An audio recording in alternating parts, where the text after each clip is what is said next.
આજ રોજ વન વિભાગ બનાસકાંઠા દ્વારા બાલારામ મંદિર અને ધાર માતાની આજુબાજુનો વિસ્તાર જે સ્પિરિચ્યુઅલ ટુરિઝમના નામે ઓળખાય છે એવો બનાસકાંઠાનો ખૂબ સારો મંદિરની આજુબાજુ ખૂબ લોકો પ્લાસ્ટિકનો ઉપયોગ કરી અને જ્યાં ત્યાં નાખી દેતા હોય છે, ત્યારે એ વિસ્તારને સેન્સિટાઈઝ કરવા માટે, લોકોને જાગૃત કરવા માટે, લોકો અવેર થાય અને સાથે સાથે વન્યજીવ પ્રાણીઓને પણ નુકસાન ન થાય તે માટે આજરોજ બહુ જ મોટી સંખ્યામાં સફાઈ અભિયાન રાખવામાં આવ્યું છે. આમાં અનેક સંસ્થાઓ જોડાઈ છે, કરડાઈ ગ્રુપ જોડાયું છે,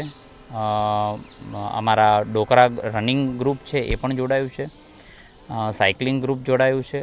એની સાથે વન્ય વિભાગના સૌ કર્મચારી, એ અધિકારી હોય, ફોરેસ્ટર હોય, વનપાલ હોય, રોજમદારો સૌ સાથે મળીને આ વિસ્તારને પ્લાસ્ટિક મુક્ત અભિયાન બને અને લોકોમાં જનજાગૃતિ આવે એ માટે આજે સફાઈ અભિયાન કર્યું છે. ખૂબ લોકોને હું